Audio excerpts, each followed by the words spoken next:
Yeni il illüzyası, yeni ilin qaranlıq tarixi və psixologiyası. Düşünürsən ki, gecə saat 12-də sehirli bir şey baş verir, köhnə ilin qapısı bağlanır və tərtəmiz yeni bir səhifə açılır. Sənə pis xəbərim var. Yanvarın 1-i əslində heç bir astronomik mənası olmayan, tamamilə uydurma bir tarixdir. Təbiətə baxın, fəsillər dəyişir, ağaclar çiçəkləyir və yarpaq dökür. Təbiətin dövranında əsl başlanğıc oyanışdır, yəni bahardır. Bəs biz niyə qışın ortasında, təbiətin öldüyü bir vaxtda, soyuq bir yanvar günü yeni il qeyd edirik? Cavab səni təəccübləndirəcək. Siyasət, vergilər və bir Roma imperatorunun egosu. Hazırsansa başlayaq. Tarixi fakt, təqvimlərin sirri. Gəl səninlə kiçik bir detektivlik edək.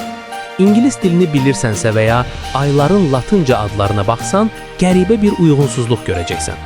September 7 deməkdir, amma o 9-cu aydır. Oktober 8 deməkdir, amma o 10-cu aydır. November 9 deməkdir, amma o 11-ci aydır. Desember 10 deməkdir, amma o 12-ci aydır. Yaxşı, bəs niyə belə uyğunsuzluq var? Çünki qədim Romada il yanvarda yox, martda başlayırdı. İl cəmi 10 aydan ibarət idi. Qış ayları ölü vaxt sayılırdı və təqvimə salınmırdı. Yeni il təbiətin oyanışı ilə, yəni mart ayında gəlirdi, bizdəki Novruz kimi.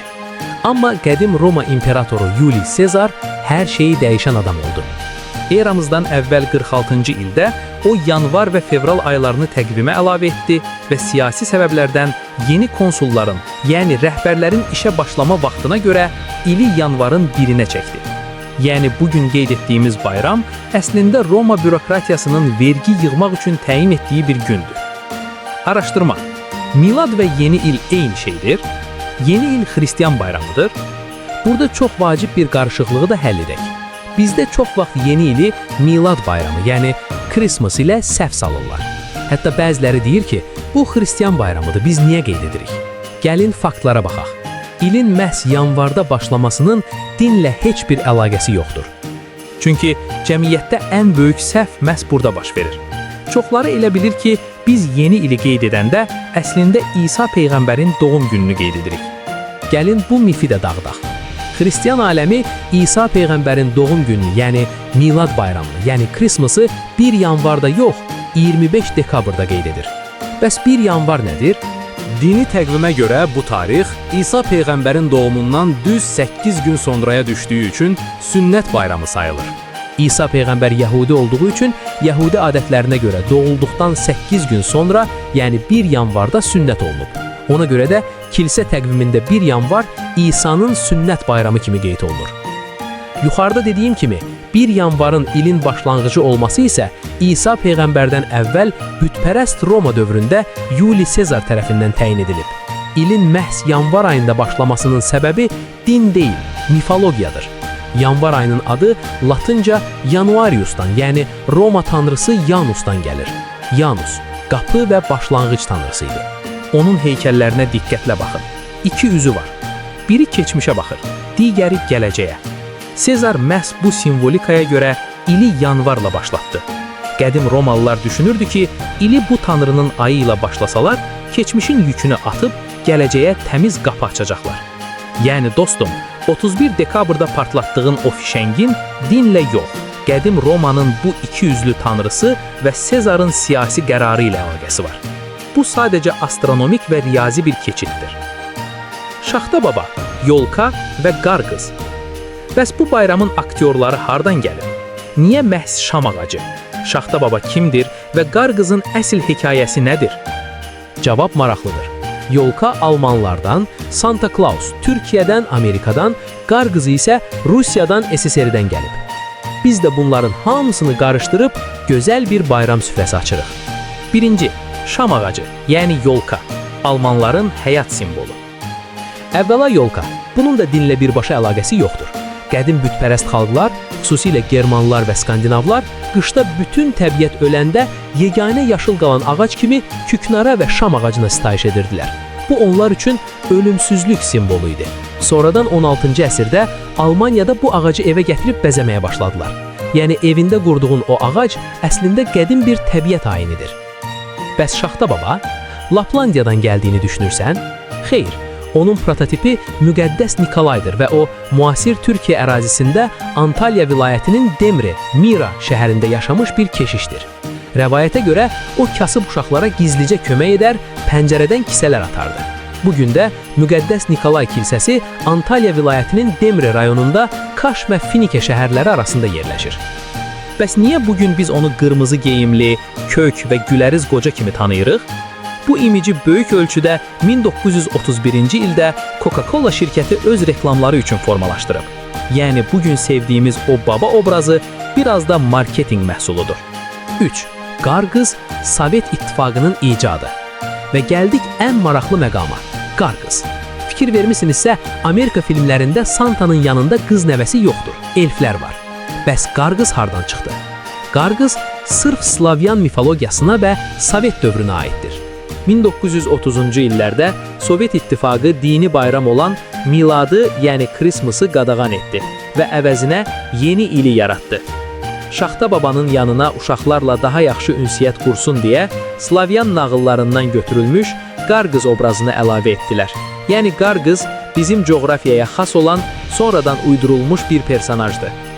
Və nəhayət bizim coğrafiyaya xas olan o qəribə sual. Köhnə yeni il nədir? Niyə bəziləri 13 yanvardan 14-ünə keçən gecəni yenidən qeyd edirlər? Bu da təqvimlərin savaşıdır. 1918-ci ilə qədər bir çox ölkələr, o cümlədən Rusiya imperiyası tərkibində biz də Yuli Sezarın təqvimini işlədirdik. Amma Avropa çoxdan daha dəqiq olan Qriqoryan təqviminə keçmişdi. Bu iki təqvim arasında da 13 gün fərq var idi. Biz yeni təqvimə keçdik, amma kilsə və bəzi adətlər köhnə tarixlə qaldı. Ona görə də o, köhnə yeni il dediyimiz şey əslində Sezarın təqviminə sadiq qalanların bayramıdır. Bu da bir daha sübut edir ki, yeni il göydən düşməyib. Onu sadəcə insanlar masada əyləşib qərarlaşdırıb. Yaxşı, bəs dünya sadəcə Roma təqvimindən ibarətdir? Təbii ki, yox. Əslində, təbiətin öz yeni ili tamam başqa vaxtdır. Müqayisə, fərqli mədəniyyətlər. Dünya sadəcə qərb təqvimindən ibarət deyil. Məsələn, Çinlilər yeni ili ay təqviminə görə yanvarın sonu fevralda qeyd edir. Qədim Misirlilər Nil çayının daşdığı günü yeni il sayırdı. Bizim coğrafiyada isə əsrlər boyu əsl yeni il Novruz olub. Bəs niyə indi bütün dünya məhz bir yanvarı qeyd edir? Cavab sadədir: qloballaşma.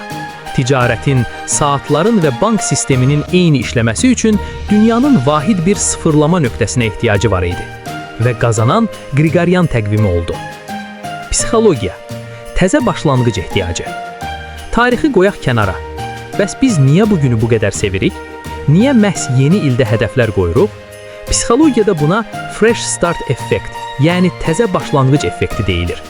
İnsan beyni zamanı xətti yox, epizodik qavrayır. Bizə keçmiş səhvlərimizi köhnə ildə qoyub getmək üçün bir sərhəd lazımdır. Yanvarın 1-i bizim üçün kollektiv bir hallüsinasiyadır. Hamımız inanırıq ki, o gün nəsə dəyişir və qəribəsi odur ki, biz buna inandığımız üçün həqiqətən də qısa müddətli enerji qazanırıq. Yəni yeni il əslində bir plasebo, yəni yalancı dərman effektidir. Tarix yalandır, amma verdiyi ümid həqiqidir. Nəticə. Dostum, videonun əvvəlində dedim ki, 1 yanvar yalandır. Amma bu yalanın bizə faydası ola bilər. Əgər sənə dəyişmək üçün bir bəhanə lazımdırsa, qoy elə o bəhanə yeni il olsun. Amma bir şeyi unutma.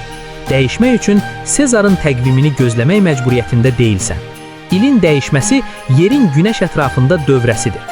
Sənin dəyişməyin beynindəki bir qərardır. Dəyişmək üçün hər dəfə yanvarın 1-ini gözləmə. Qərar ver və videonu bitirən kimi öz yeni ilini başlat. Hamınızın bayramını təbrik edirəm. Arzu edirəm ki, gələn il təqvimdəki rəqəm dəyişəndə sən də yerində saymayasan. Bir il sonraki sən indiki sənə təşəkkür etsin. Əgər bu tarixi faktlar sənə maraqlı gəldisə, bəyən düyməsini bas. Şərhlərdə yaz. Səncə yeni il əslində hansı fəsildə olmalıdır? Qışda yoxsa yazda? Şərhlərdə yaz. Fikirlərini gözləyirəm. Sonda əgər bu video sənə biraz da olsa fayda verdisə, kanala abunə olmağı da unutma. Dəstəyin üçün təşəkkür edirəm. Növbəti videoda görüşənədək.